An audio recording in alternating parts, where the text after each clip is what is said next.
12 o'clock, so we're going to start. Gail Rice is going to come up here and lead us in the Pledge of Allegiance. I pledge allegiance to the flag of the United States of America and to the republic for which it stands, one nation, under God, indivisible, with liberty and justice for all. Thank you, Gail. I'm Betty Martin, and I'm filling in for Ron Fuller, our president. You all received our minutes from the April meeting, and we need to approve them. Julie, we're going to approve the minutes. Do we have a motion? I make a motion. Thank you. Do we have a second? Cindy? Okay, Julie and Cindy. All those in favor of approving our April minutes, please say aye. Okay. Opposed? None. So our minutes are approved. Now this is gonna be fast because Stephen's he's gonna have a great presentation today. We want to get Liz up here so we get right to Stephen. Liz, our executive director.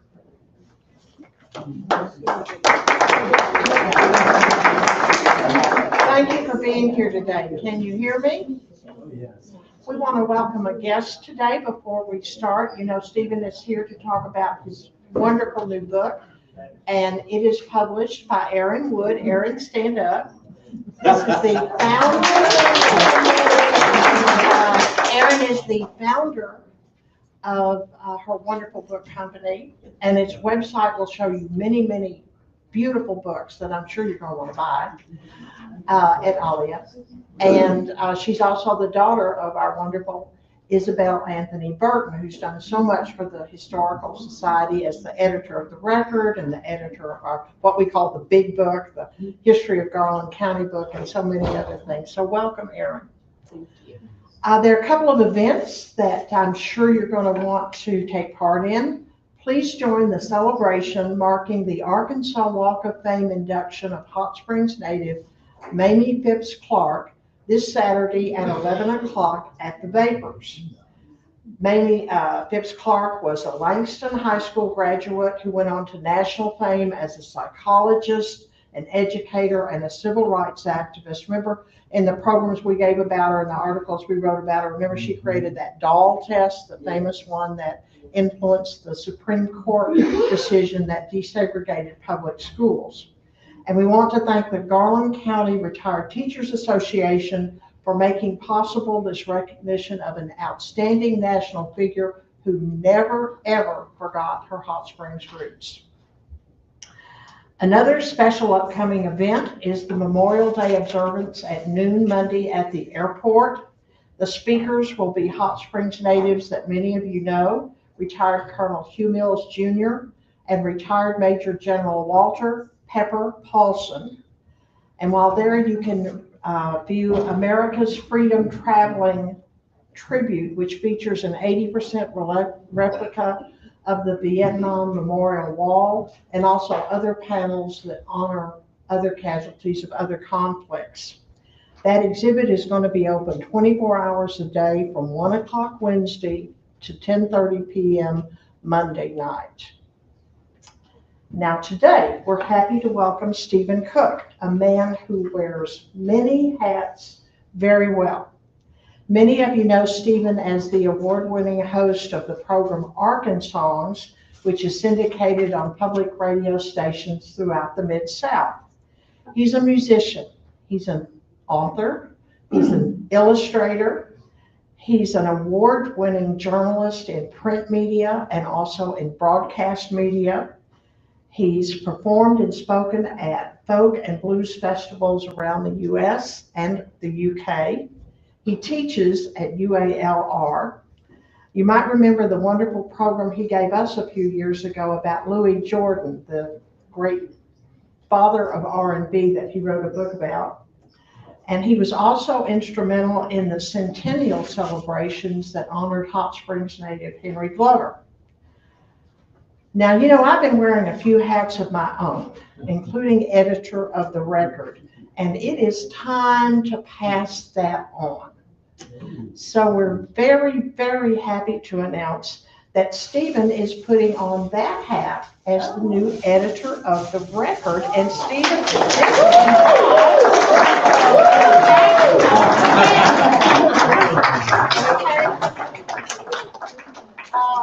it's wonderful to know our journal is in such good hands.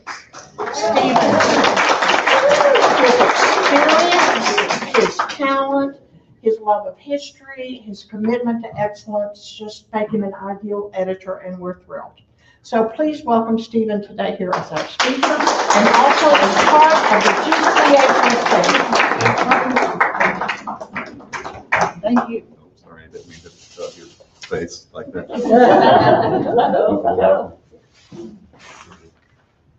Hey, everybody. Thank you guys for spending your time at lunch here with me and all these great stories of Hot Springs history.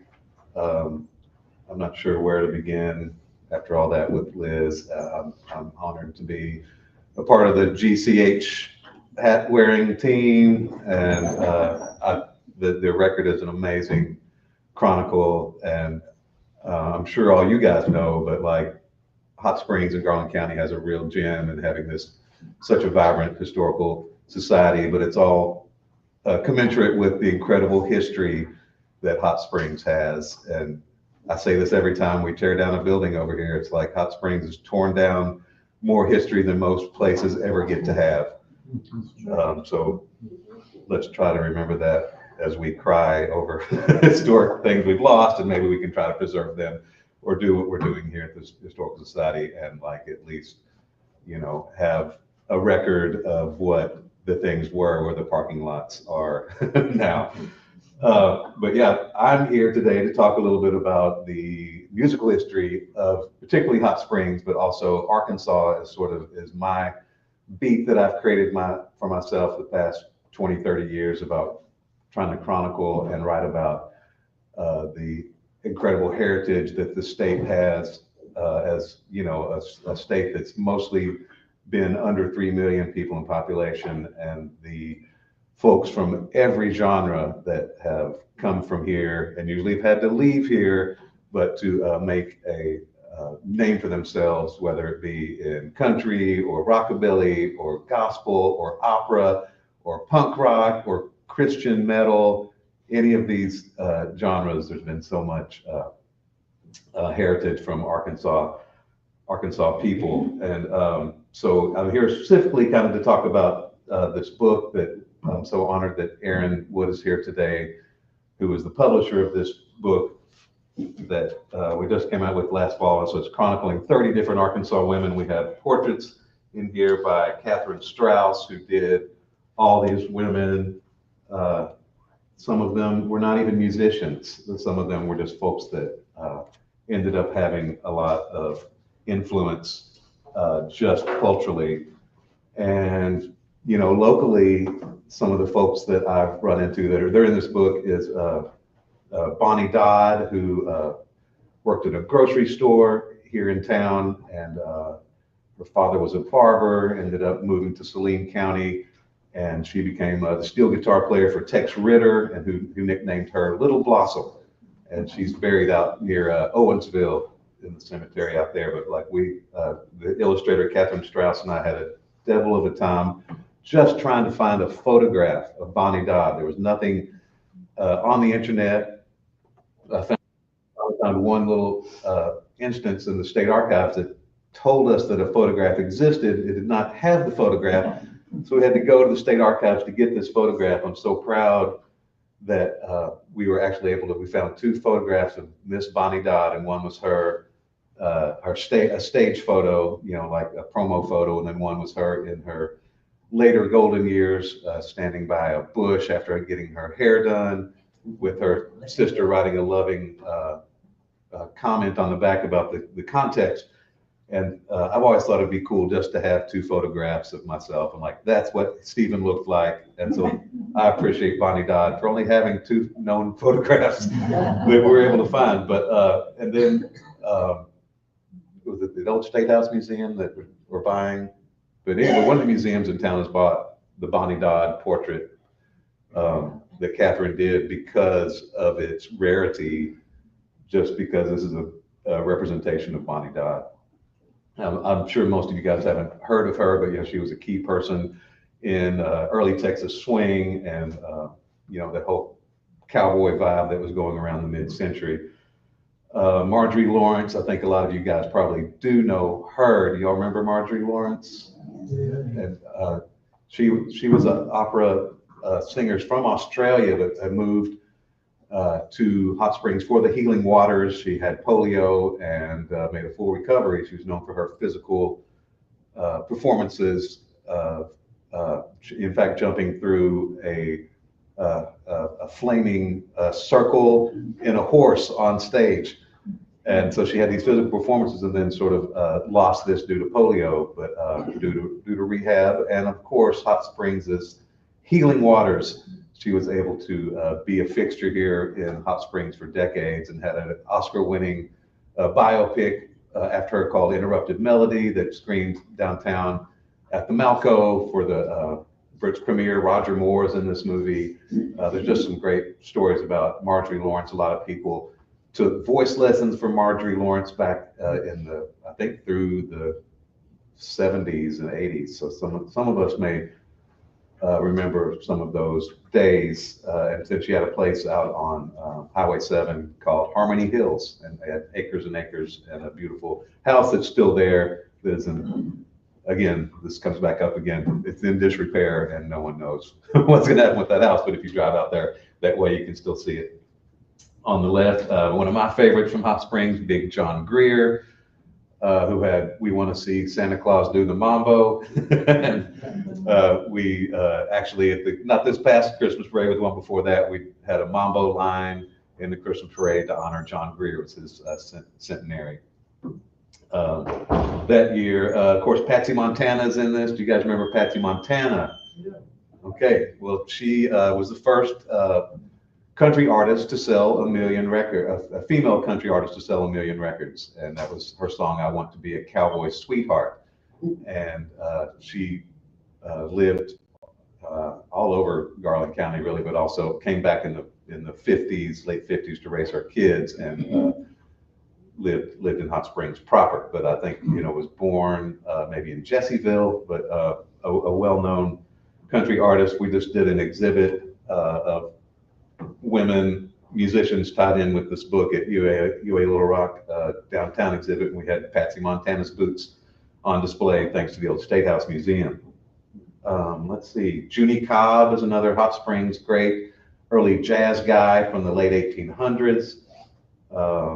And of course, two of my favorites are Henry Glover, who we just celebrated the centenary of in 2021, and got Hot Springs and the city of Cincinnati, Ohio, to declare it Henry Glover Day, and we dedicated a park in his honor on Malvern Ave, and got him inducted into the Walk of Fame.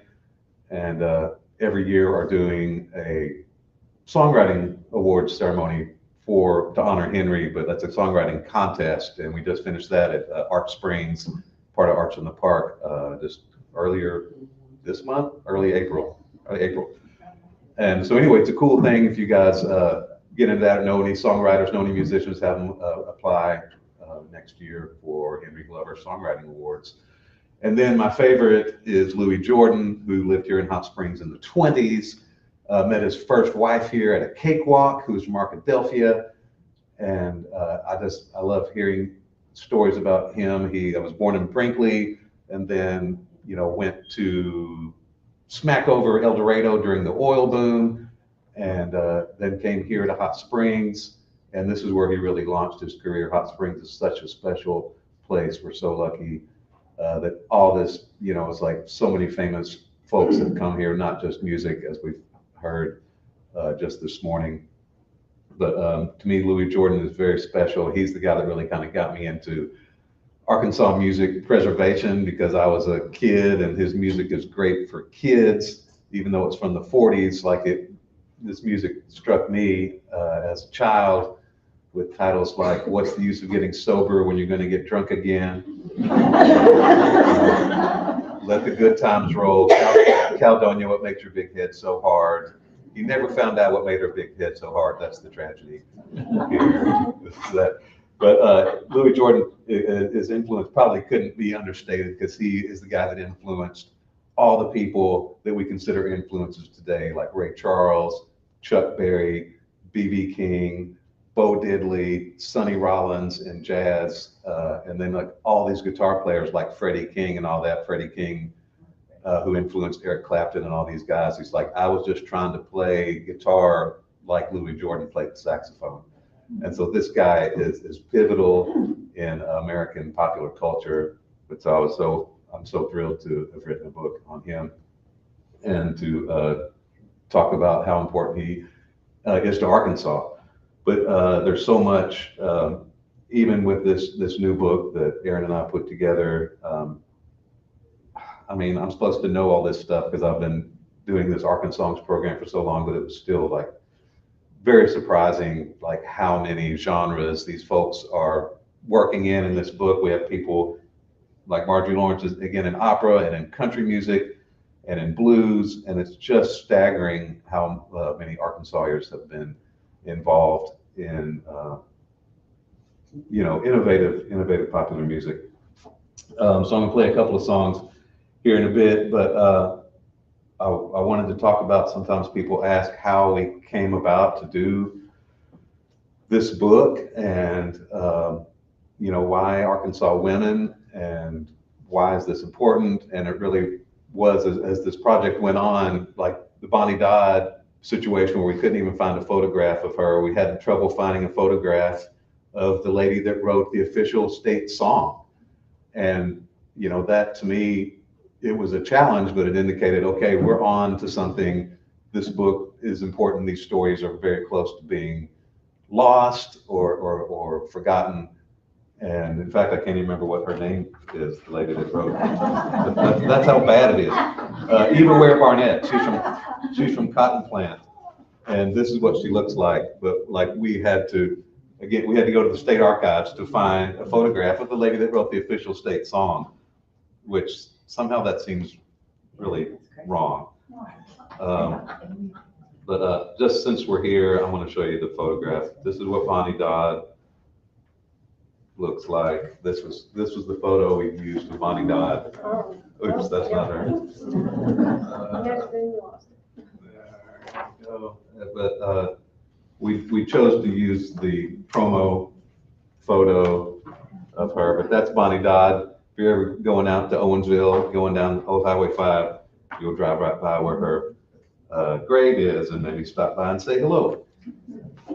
Say, hey, what's up, Little Blossom? But she was also, not only was she a player, but she was a well-known songwriter. One of her big ones was called Be Careful of the Stones That You Throw.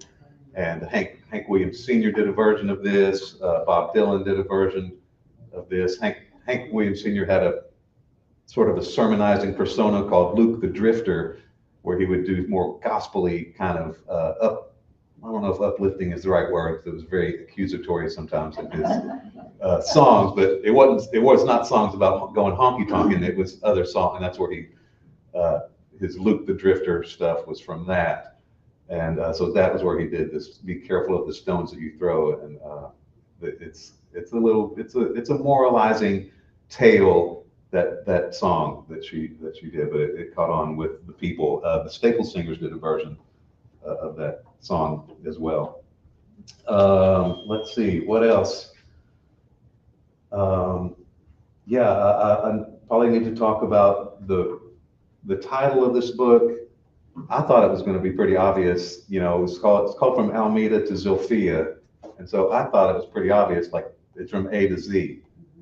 And we ended up deciding to really emphasize that and put the A and the Z in a different color. So people are like, oh, so it's like that. And Aaron thought that people would get this, and I'm always of the opinion like people aren't going to get it. You gotta lead them to this. So that's why we did that. So we put the A and the Z in this beautiful salmon color to differentiate it. But Almeda Riddle, I don't know if you guys know her, but she was born in Pangburn, Arkansas, and in the late 1800s, and ended up being a big song collector. This was a thing we went through and putting the book together Aaron's like, well, what's a song collector? And like in the folklore world, there are people that have like saved all these songs, like from folks coming over like through the middle, like songs dating from the Middle Ages, and they would bring them over from Scotland and England and the old world to the new world of America. And so some of these songs date back centuries, and they were just sort of part of the canon. And then folks like Almeda Riddle would save these songs. She grew up, her father had a grocery store, so she was seeing people from all walks of life. It was by the train station. And so she'd been collecting and compiling like all these songs all her life, and then had children, a bunch of children. And then there was a tornado, and it whisked her book away in a tragic thing. And so she just started, and she became widowed because of the storm also, and lost her book. I always say the book was the big tragedy that no one ever laughs. So like, she lost the book, y'all. You can always find another husband, you know. But I'm sure she was heartbroken about the book. But no, so she compiled more songs, and then like in the late 1940s, early 50s, we start sort of thinking about our history and thinking about all these folk songs, and preservation of folk songs becomes a thing. Folklore becomes a thing. Academics start, like John Quincy Wolfe at what was then called Rhodes College, you know, started going out and interviewing these people out. They were out in the boonies that had barely even seen civilization, even in the 1950s. It's hard to remember, but like the Ozarks was very isolated. You know, there's that's sort of the history, the geographic thing of like all this stuff. It's, you don't want to be isolated, but like if you are, all your stuff gets preserved well, and that's what happened with Almeda Riddle. And they're like, wow, this lady is a trove of songs. And so she would sing them. She was a lady that's like, I'm not a performer. I don't want to get in the way of the song. I'm just coming out and like giving these songs to the people. She did not consider herself a musician, and she just did the songs a cappella, and, you know, ended up going to the Smithsonian and conferences from coast to coast as this, like, wow, this lady knows all these hundreds and hundreds of songs from, you know, basically dating from the Middle Ages. She knows 10 verses of Froggy Went A-Courtin'. We only knew there were 3. And so like, this is so cool. And so she preserved all these songs, Granny Riddle, and then she just became an icon as she got older. And we did I say we, it was all Kathy Strauss, the artist, that did this beautiful portrait of Granny Riddle. And then the other person, the Z, who I've only more recently found out about, is Zilphia Horton. She was from Paris, Arkansas, and she had a philosophical argument with her father, who was running the Paris Purity coal mine. And there was a strike brewing, and there's this guy named Reverend Claude Williams that ran the local Presbyterian church. And he advocated, because of Christ's teachings, for the workers in this coal strike. And so did Zilphia, going against her dad. And her buddy at the time was this guy named Lee Hayes of the Weavers. You guys heard of the Weavers? And Lee Hayes was also, his father was a preacher as well, but had gotten in with Reverend Claude Williams at the Paris Presbyterian Church. And it sort of became a little bit of a galvanizing moment in the city of Paris, which I didn't even know until past 5 or 10 years, that there was this coal mining tradition in that part of the state in western Arkansas. And I think there's still coal being mined there, but not like it was, in the 30s. And Zilphia Horton, had this sort of rift with her dad, and ended up leaving the state because of it, and went to this school called Highlander School in Tennessee. And that's where she started. She grew up as a musician. They were a well-to-do family, and she played piano. And she used these talents that she'd gotten to advocate for civil rights and for labor rights during the civil rights movements and labor movements of the 40s, 50s, 60s, which are still going on today. But this was what was going on then. And so she started holding workshops about how to make songs be powerful and how to use them for tools in protest and in strikes. And it started this whole genre, a subgenre of gospel music called freedom songs. This is Zilphia Horton, freedom songs. And she would take songs like, it was actually originally called I Will Overcome, and they turned it into We Shall Overcome. And it had been brought to them by tobacco farmers, this song. And then it ended up becoming such a phrase, and this song became so galvanizing that President Lyndon B. Johnson said, "We shall overcome," when he signed the historic civil rights legislation of 1964. Thank you. It was 4 or 5. But so that's how important that phrase was, and it all is because of Zilphia Horton. And so if you took songs like This Little Light of Mine, We Shall Overcome, all these songs that had sort of been in the gospel tradition for 100 years, and then turned them into songs that you could go into march.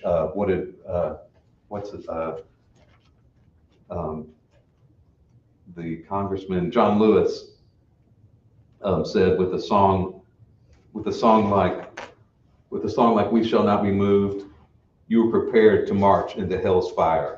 Congressman John Lewis, and he did exactly that, at the Pettus Bridge and many other places. He got beaten and hurt by fighting for his rights. Joan Baez sang We Shall Overcome at the 1963 March on Washington. And the phrase was invoked often by Dr. Martin Luther King, including just days before his 1968 murder. And so songs like Keep Your Eyes on the Prize, Woke Up This Morning with My Eyes on Freedom, even songs like Brother, Can You Spare a Dime?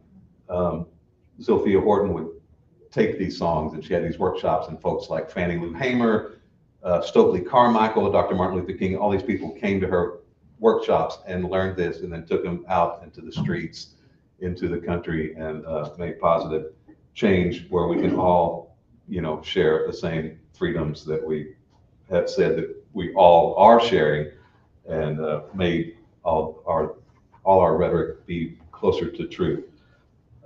So yeah, we appreciate Zilphia Horton, and that was someone, again, that was a pretty new name to me. And then once I found out about Zilphia Horton, it's sort of like the Louis Jordan book. I'm like, wow, this person's too important to not talk about and to not learn about. And so that was really a big part of the catalyst to put this book together.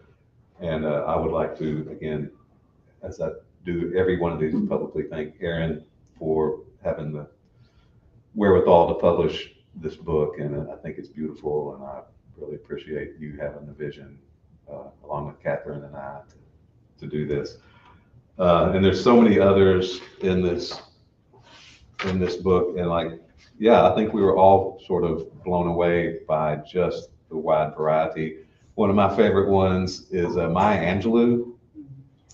She's well known for many things, speaking of wearing lots of hats, but a lot of people don't know that she had a calypso career in the late 1950s. She was even called Miss Calypso, and did a really cool record with a lot of Louis Jordan songs. And so every time I talk about Maya Angelou and her contributions to calypso music, I have to mention Louis Jordan, because some of you guys may remember or have studied, calypso had a big moment in the late 1950s in the USA. And Louis Jordan had, of course, been playing calypso music for 10 years. He had, his first calypso number was in 1947. Maya Angelou's was 1957.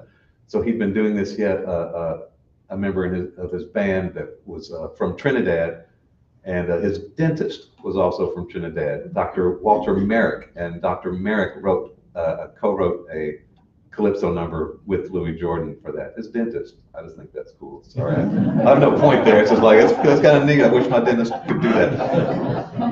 But calypso, like with so many other things, would not have happened were it not for Louis Jordan. So it's cool to think about that. Maya Angelou's what? She had a calypso career, but also, to me, I have to throw out the context. Well, it came from Louis Jordan.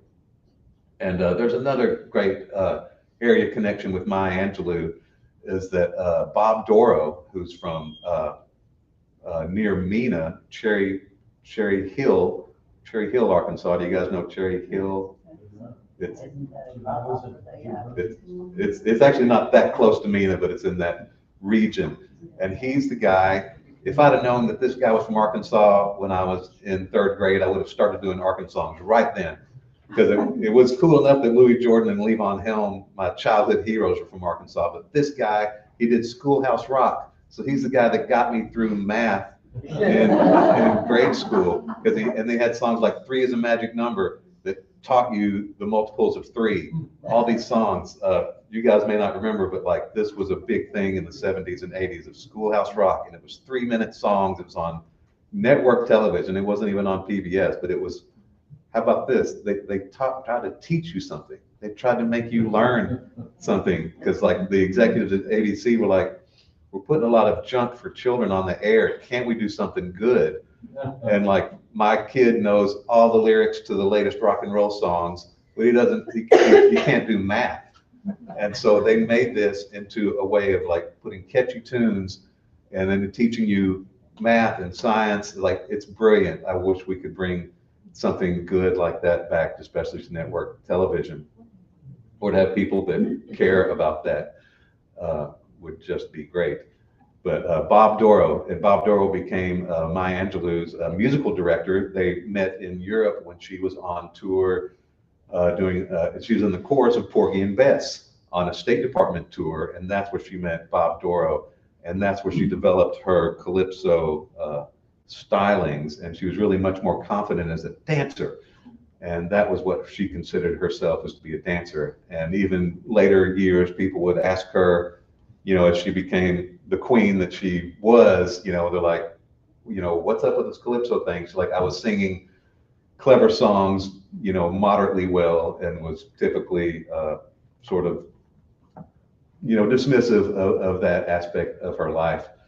But it's really kind of fun if you listen to this record, and I love blowing people's minds that, like, yeah, this incredible, very dignified lady did these, I don't know if you guys even know what calypso music is, but it's a lot of sometimes the songs are silly. There's a lot of songs about, and it's presented as very lighthearted, but a lot of spousal abuse and people getting their butts kicked, usually by the wife, with rolling pins and frying pans. That's not all they're doing, but if there's one song where she burns the rice, and that's a problem. But it's all presented very lightheartedly, but there's a dark undercurrent lyrically on a lot of these calypso numbers, but they're musically very light. And then you listen, Louis Jordan and Ella Fitzgerald did a song called Stone Cold Dead in the Market, and the line is, stone cold dead in the market, I killed nobody but my husband. So there's a lot of that in there. I can't explain that here today, but there's a lot of that out there. I don't know why that is. But there's an incredible heritage here that I hope we're all catching on to. If you guys have a moment, just go to Arkansongs.org. I've got hundreds of episodes. My program is only 7.5 minutes long, so I just talk about one person, have a feature song. In and out. I'm not taking up a lot of your time, not like today, where I'm taking a whole hour of your time. But it's 7 minutes. So there's so many people out there. I've been doing this program since the late 90s, and I'm still finding out about people. So that part is incredible to me.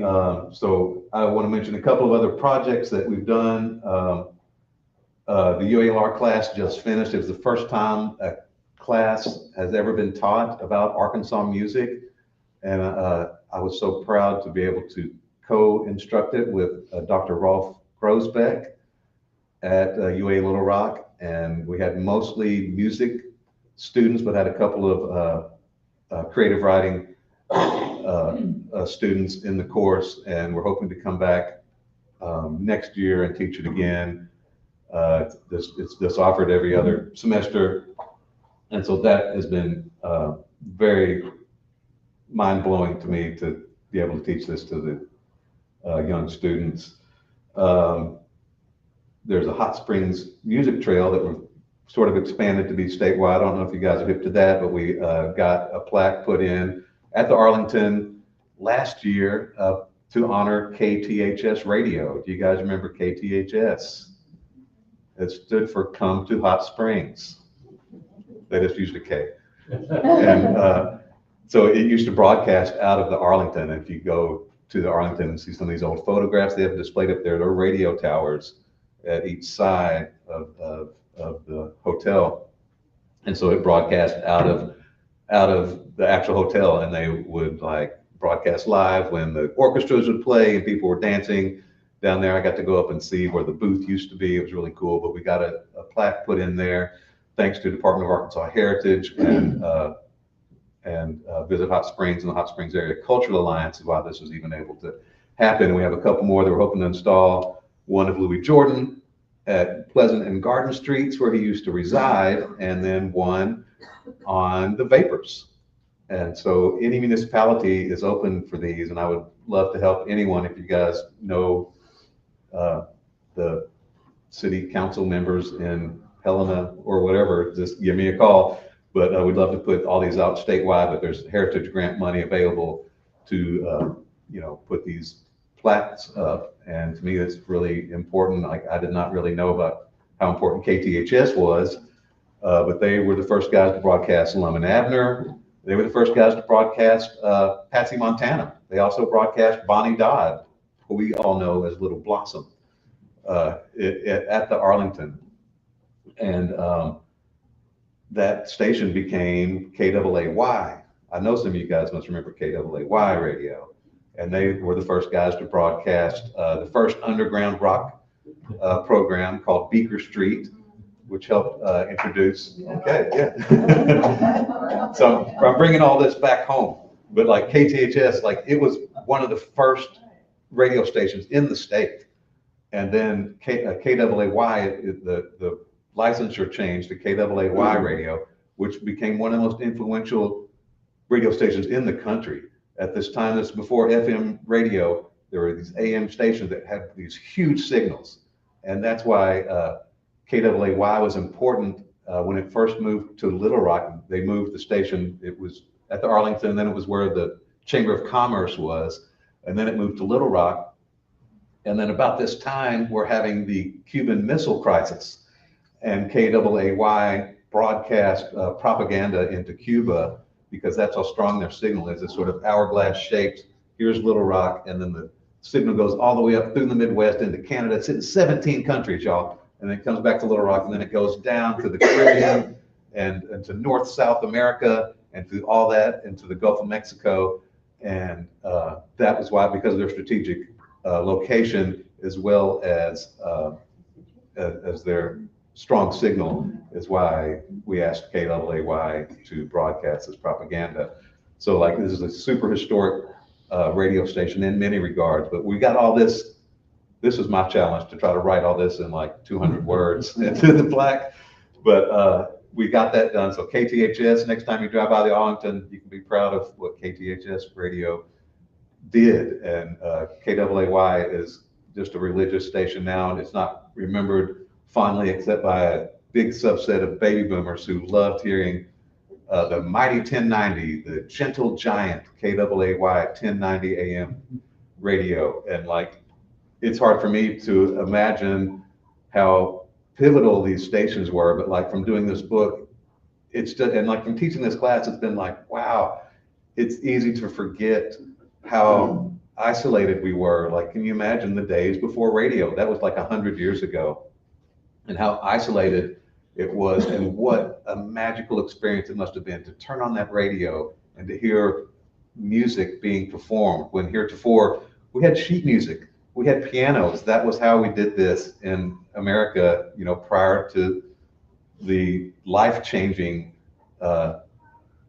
thing of the radio. I've told my students that radio was the internet of its day to try to get some, perspective, because that's how crazy radio was. And like suddenly you're hearing different perspectives, different music, and it changed our lives. So radio is really important things. Check out radio, kids. You'll find some music that you like. Okay, well, I guess I'm gonna play a few songs from some Arkansas women to fit the book here. I would like to start with I think one of the most influential. This is, to me, like doing this Arkansongs program, it's such a huge win when like these artists become a little bit better known. I feel like I'm doing my job, even though I had nothing to do with this, but like Rosetta Tharpe in the past 5-10 years has become kind of a big deal. The kids know who Rosetta Tharpe is.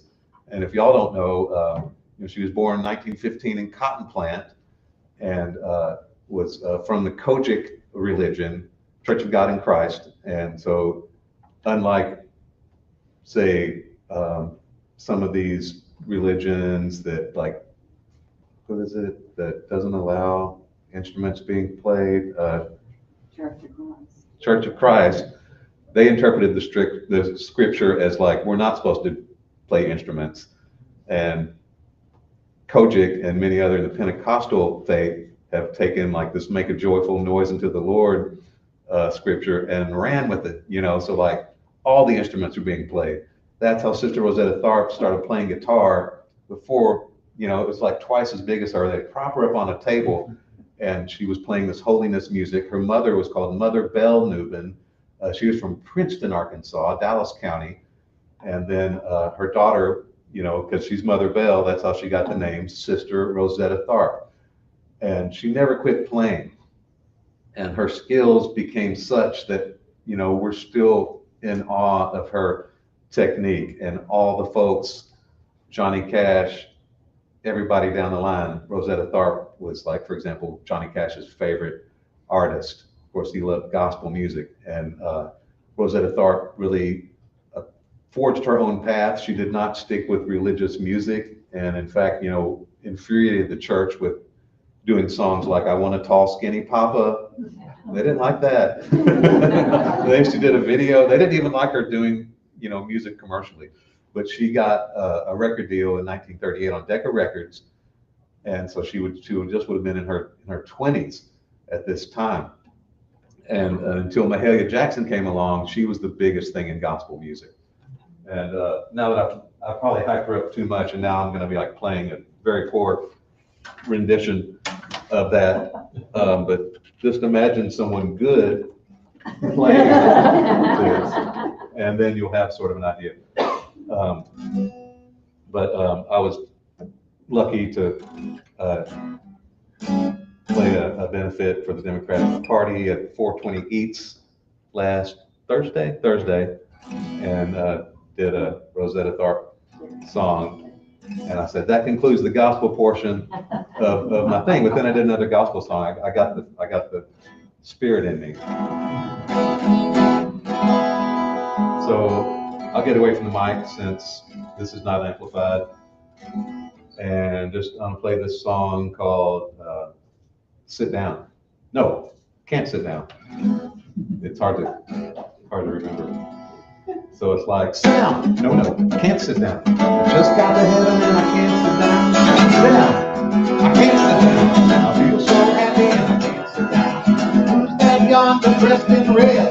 Just got to heaven and I can't sit down. Must be the people that Jesus led. I feel so happy and I can't sit down. Sit down. I can't sit down. Go away, don't bother me. I can't sit down. No, I can't sit down. Because I just got to heaven and I can't sit down. Who's that yonder dressed in black? Just got to heaven and I can't sit down. Must be the people that got turned back. I feel so happy and I can't sit down. Sit down, I can't sit down. Go away, don't bother me, I can't sit down. No, I can't sit down because I feel so happy and I can't sit down. Who's that yonder dressed in white? Just got to heaven and I can't sit down. Must be the leader of the Israelites. Just got to heaven and I can't sit down. Sit down, can't sit down. Go away, don't bother me, I can't sit down. No, I can't sit down because I feel so happy and I can't sit down. I feel so happy and I can't sit down. I feel so happy and I can't sit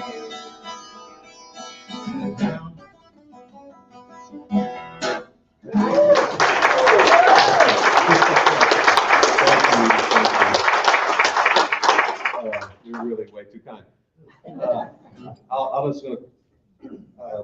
play just one more. This was someone else that we came to love and admire doing this book. Her name was Grace Brim. And I've just always kind of loved her because she's from a town near where I'm from called Bisco. You guys know Bisco, Arkansas? I think it's Prairie County. And she was billed as the Queen of the Harmonica. And as happened in a few of these women that were featured here, a lot of them rose to fame due to their husbands. No, bad, right, bad. Dale Evans, for example, is in the book, and her husband, of course, is Roy Rogers. She was from Osceola, and so Kathy did a real, like, if the husband was part of the story, she would just sort of make them look weird. The husband, like, so that this is what the husband got. His creepy eye staring at his lovely wife, the Queen of the Harmonica. So John Brim was he was from Hopkinsville, Kentucky, and they met and ended up having, that's another story. It's like always everyone has 12 children or more. They're not even Catholic, so I don't know what's up with that. But so Grace Brim, was really well known just because of her marriage to John Brim, but she played the drums with him, she played harmonica with him. And yeah, make sure you look at the photo of Dale Evans, because Roy Rogers gets you can see like this much of his face. And I'm like, why didn't you just take the dude out altogether? And I think she just wanted to twist the knife. I really, if you guys know Kathy Strauss, she just, but so John Brim's hugest song was Ice Cream Man. So he was known as the Ice Cream Man.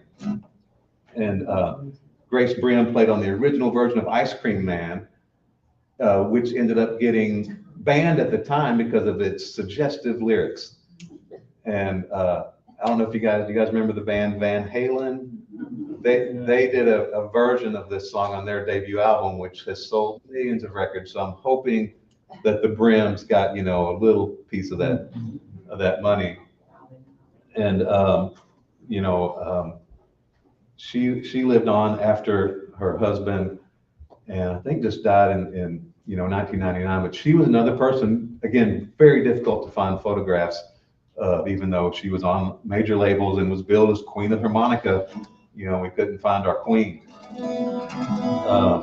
But anyway, so I've been having fun playing Ice Cream Man, and I'll see if I can remember how to do that for you guys.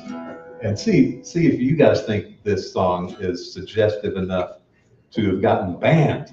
Man, it's like, it all seems pretty innocent, but I think if your heart is impure, you're hearing dirty things, aren't you? Sometimes here, babe, need something to keep you cool. Sometimes here, babe, need something to keep you cool. Better look out now. Grace Brim's got something for you. I'm your ice cream man. Stop me when I'm passing by. I'm your ice cream man. Stop me when I'm passing by. 'Cause all my flavors are guaranteed to satisfy. Innocent. I'm usually passing by just about 11 o'clock. I'm usually passing by just about 11 o'clock. And if you let me cool you one time, you'll be my regular stop.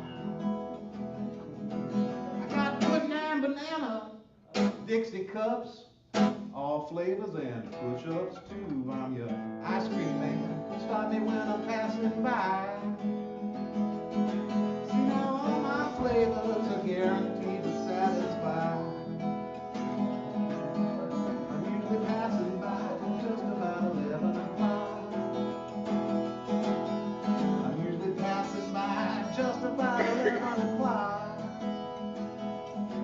And if you let me cool you one time, be my regular style.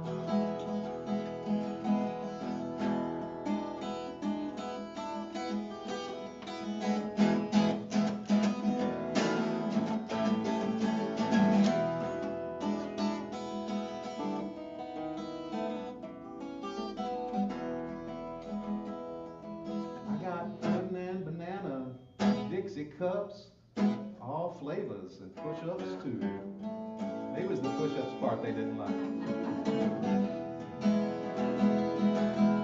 All my flavors are guaranteed to satisfy.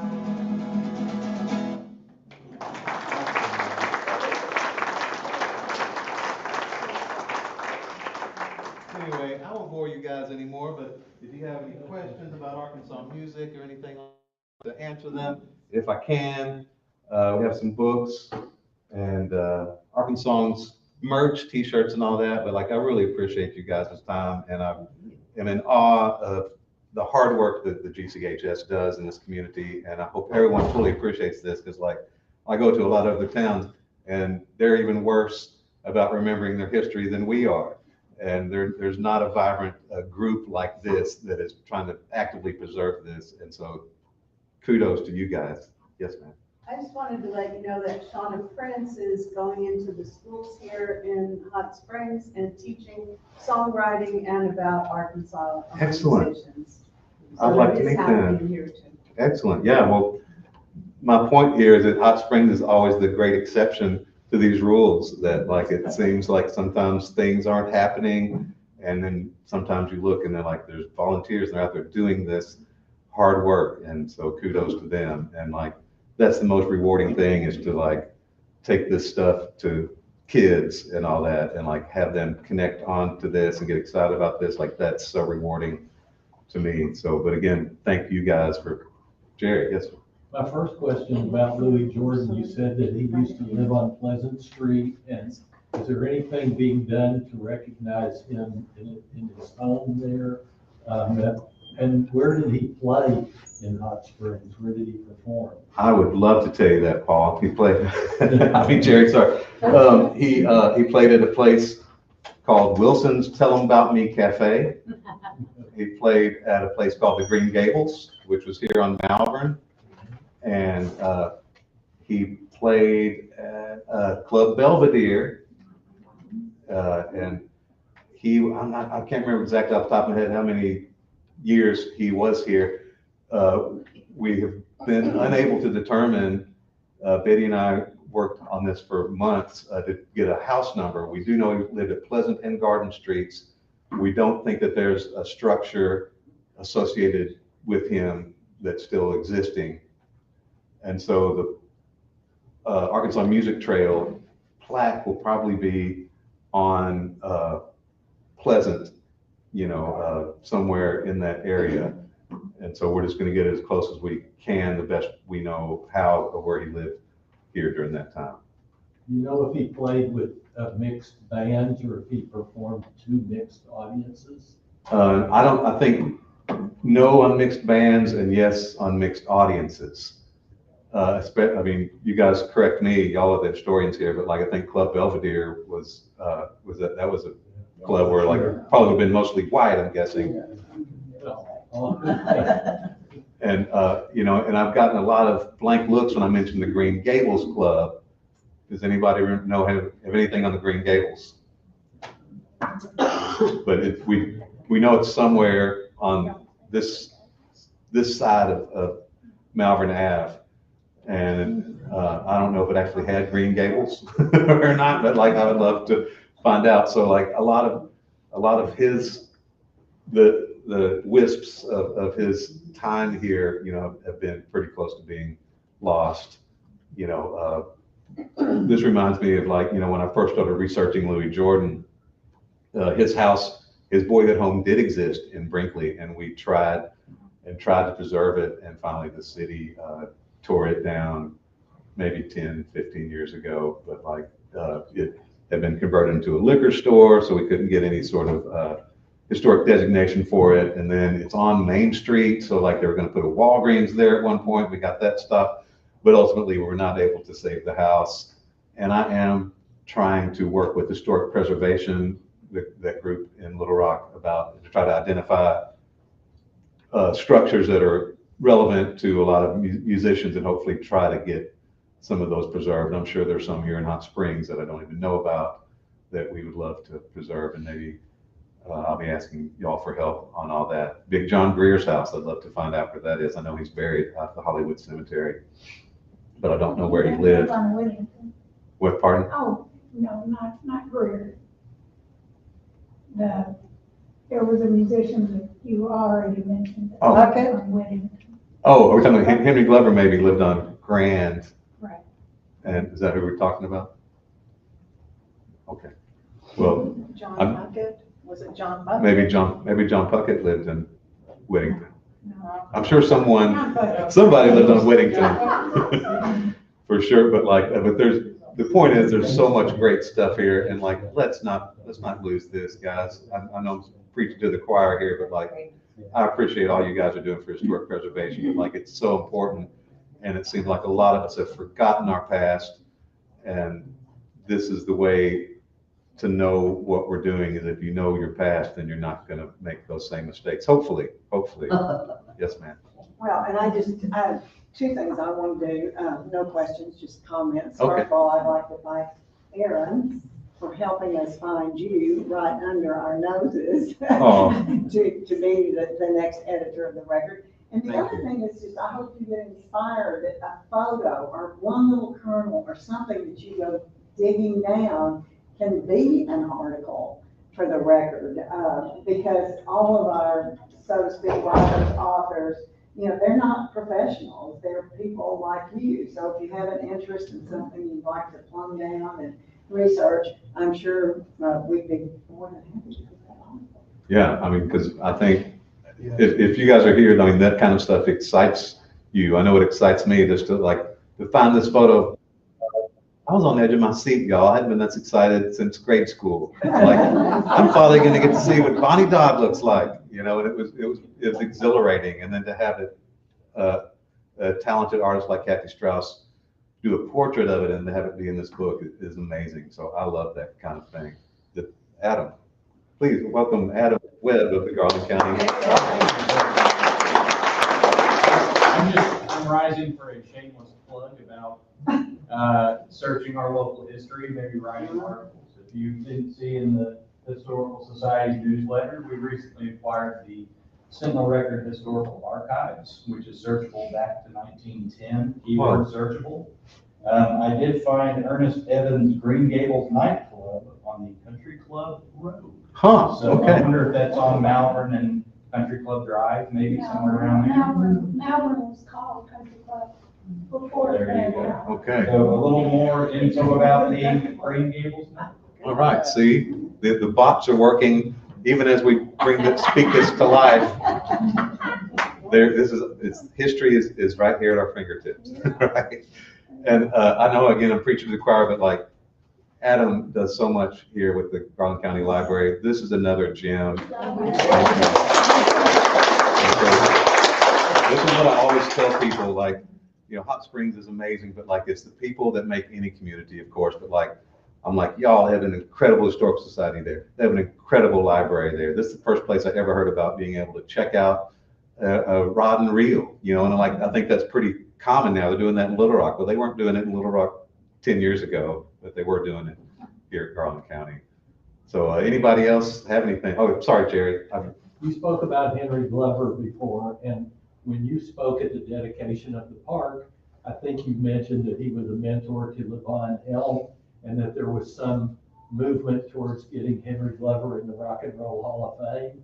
Have you heard any more about that, or do you know where that stands? I'm not sure it stands anywhere. I think more of the effort has been to get him into the Country Music Hall of Fame. Okay.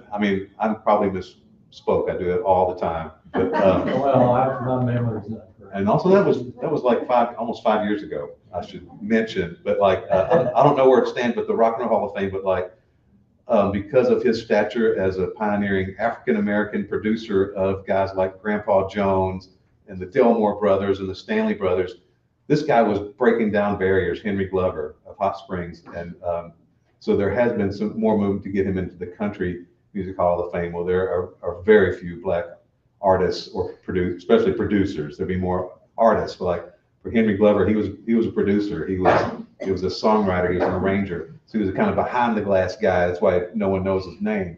but he was pioneering in that realm. So I think maybe it's for country music. But also I have no status report to give on that either. So neither one, but like he's certainly deserving for both of those genres. So make sure you check out Henry Glover. I probably didn't even emphasize him enough, but he wrote Drown in My Own Tears, California Sun, Peppermint Twist. He was the first guy that produced Fever, the song Fever. He was the first guy that produced the original version of The Twist. This guy did so much, and he was so pure D Hot Springs. He grew up on Grand, attended Langston. His grandfather was a bathhouse attendant at Ozark, and his mother had a boarding house. Like this guy is as Hot Springs, multi-generational Hot Springs as get. He's one of the many people we can be proud of here in Hot Springs. But don't get me started on that. I've already taken up too much of your time. Thank you guys so much. Keep doing the hard work that y'all are doing.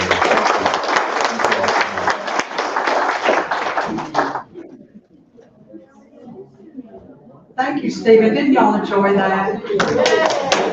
I always love to hear him talk. And I'm excited to tell him that I do have a point person for you in Helena. Oh, good. Okay. You might know her. Yeah. Okay. Billy? No. Okay. We'll talk. Okay, we'll talk.